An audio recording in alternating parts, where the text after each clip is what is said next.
बिस्मिल्लाहिर्रहमानिर्रहीम, अस्सलामुअलैकुम। लाखों करोड़ों दुरूदो सलाम मोहम्मद मुस्तफ़ा सल्लल्लाहु अलैहि वसल्लम और आले मोहम्मद पर। मैं हूँ उमर दराज गोंदल और आप मेरा यूट्यूब चैनल देख रहे हैं।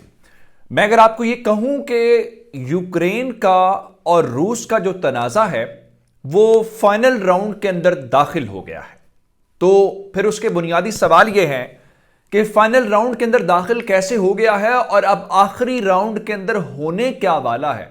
ये इंपॉर्टेंट बातें हैं।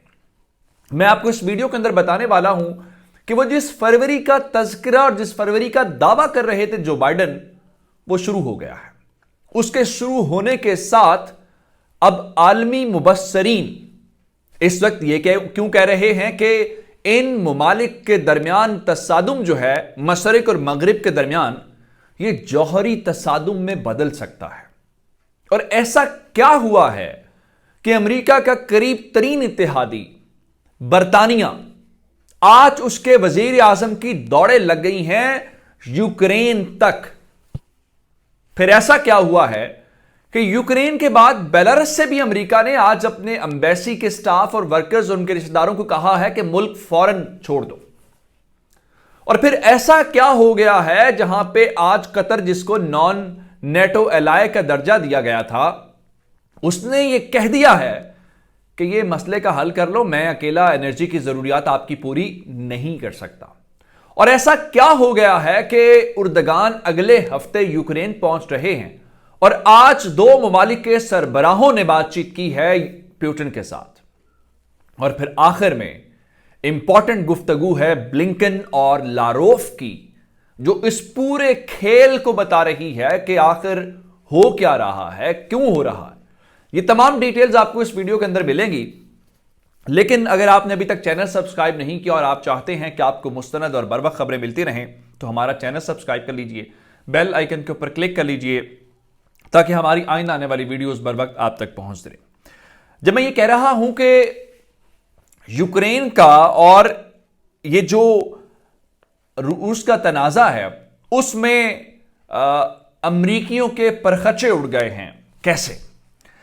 यूएन सिक्योरिटी काउंसिल का कल इजलास हुआ और इस इजलास के अंदर जाहिर बात है वीटो ममालिक हैं दुनिया के ताकतवर तरीन ममालिक। ये मोस्ट पावरफुल बॉडी है यूएन सिक्योरिटी काउंसिल, जहां पे दुनिया के फैसले होते हैं। और कल वहां पे अमेरिका और रूस के जो एनवॉयज हैं, जो रिप्रेजेंटेटिव्स हैं, उन्होंने सख्त जुमलों का भी इस्तेमाल किया।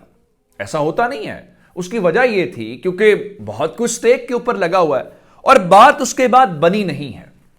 अब आपको अंदाजा है कि बरतानिया ने असलहा भेजा, अमेरिका ने असलहा भेजा, दीगर ममालिक ने असलहा भेजा, रूस उससे नहीं डरा। आज हत्ता कि यह भी खबरें थी कि रूस की जो करेंसी है वो डॉलर के मुकाबले में मजबूत होना शुरू हो गई है। उसकी वजह यह थी कि उसकी कदर कम हो गई थी। अब मैं आपको बताना ही चाहता हूं कि इस सारे सिनेरियो के अंदर अमेरिका, बरतानिया बहुत एक्टिव है।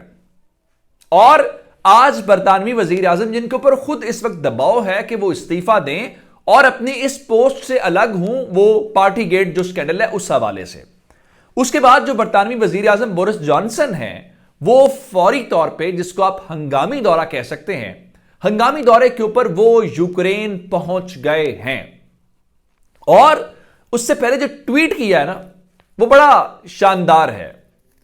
In the face of those who want to destroy it, उन्होंने कहा कि वो अपने पुराने दोस्त और डेमोक्रेटिक पार्टनर यूक्रेन के साथ आए हैं उन ममालिक को सबक सिखाने के लिए, पैगाम देने के लिए जो इसको तबाह करना चाहते हैं। लेकिन मैं आपको बताऊं, ये जौहरी तसादुम की बातें हो रही हैं। मैंने आपको क्यूबा और वेनेजुएला वाली खबर दी थी। अब बताया जा रहा है कि अमेरिका भी कुछ ऐसा ही सोच रहा है। क्योंकि इसके पीछे वजह क्या है? वजह यह है, अमेरिका यह समझता है क्राइमिया वाले मामले के ऊपर उन्होंने रूस को नहीं रोक पाए। अगर यूक्रेन मामले पे भी न रोक पाए तो उनके ख्याल में यह एक ऐसा सिलसिला शुरू हो जाएगा, वो रुकने में नहीं आएगा, किसी के बस में नहीं होगा उसको रोकना। सो इसलिए अगर यहां पे रूस को रोक लिया जाए तो यह मुमकिन है, लेकिन इससे आगे नहीं रोक सकेंगे। अब इस सिलसिले में बरतानवी वजीर आजम को फाइनल राउंड, क्योंकि आपको पता है जब बरतानवी और अमरीकी इन्वॉल्व हो जाए तो इसका मतलब है कि गेम अब हाथ से निकल रही है। तो बरतानवी वजीर आजम ने आज यह बताया है कि 3 ममालिक एक ट्राइलेटरल सिक्योरिटी पैक्ट करने जा रहे हैं, सिक्योरिटी का मुआहदा करने जा रहे हैं जनाब, जिसके अंदर यूक्रेन शामिल है, यूके शामिल है और पोलैंड शामिल है।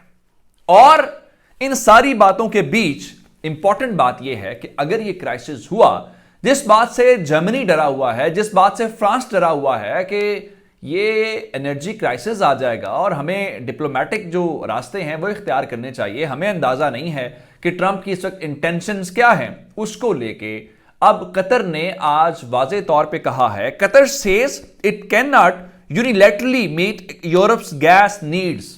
ये अल जजीरा की खबर है। वो कह रहे हैं कि हम अकेले ये जरूरियात जो यूरोप की हैं एनर्जी की, गैस की, वो पूरी नहीं कर सकेंगे।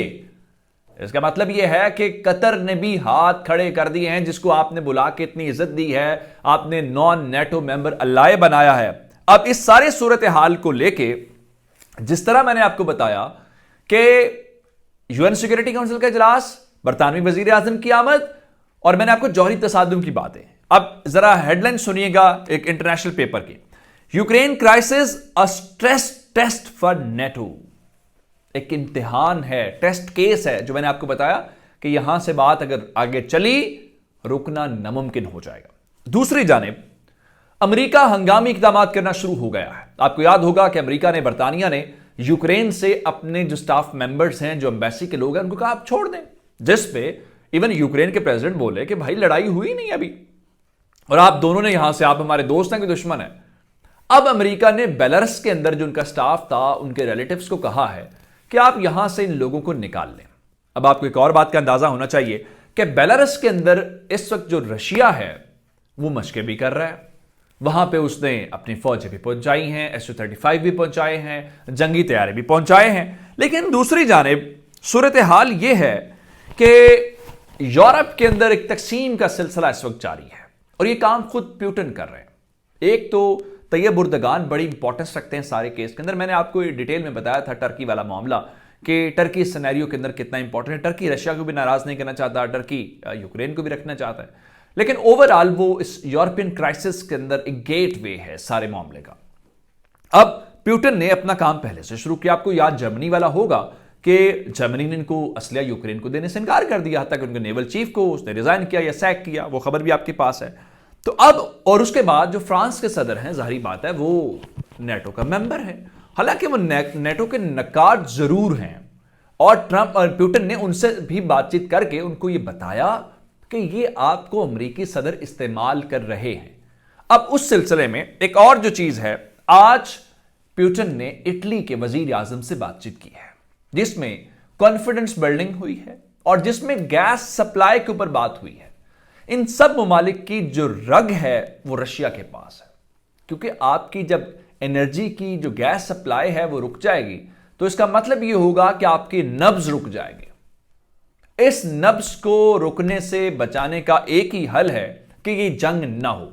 इसलिए अमेरिका की परेशानी ये है कि जिनकी बुनियाद के ऊपर जंग लड़नी है, जिनके साथ मिलकर जंग लड़नी है, वो जंग नहीं लड़ना चाहते, और दूसरी जानिब जो प्यूटन है वो भरपूर मौका फराम कर रहे हैं इनको मजीद तकसीम दर तकसीम करने की। और इसके अलावा जो हंगरी के सरबराह हैं उनको भी होस्ट करने का आज का प्यूटन का प्लान है। लेकिन इस सब के बीचों बीच जो इंपॉर्टेंट नशिस्त है वो अमेरिका और रूस के वुज़राए खारजा के दरमियान है, यानी सरगई लारोफ और एंटनी ब्लिंकन के दरमियान। 21 जनवरी को, आज से 10 दिन तकरीबन पहले, इन दोनों की जेनेवा के अंदर फेस टू फेस मुलाकात हुई और उस मुलाकात का कोई नतीजा नहीं निकला था। उसके बाद हुआ यह कि रशिया ने सिक्योरिटी डिमांड्स दी, अमेरिका ने, नेटो ने अलग अलग से जवाब दिया। आज फिनलैंड के फॉरेन मिनिस्टर ने बताया कि वो भी उन सिक्योरिटी डिमांड्स का रशिया को जवाब देना चाहते हैं, जिसके जवाब में प्यूटन ने खुद बोल के कहा कि हमारी मेजर डिमांड तो आपने मानी नहीं है।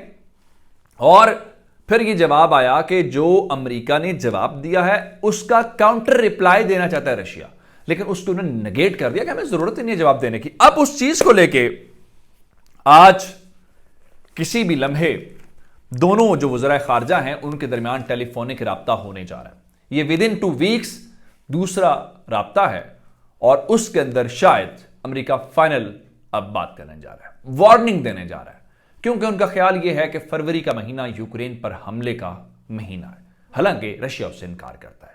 तो ये अब तक की डेवलपमेंट्स थी। मुझे उमर दराज गोंदल को फेसबुक, ट्विटर, इंस्टाग्राम के ऊपर फॉलो कर सकते हैं। मेरा यूट्यूब चैनल सब्सक्राइब कीजिएगा। आपके समातों का बहुत शुक्रिया। खुदा हाफिज।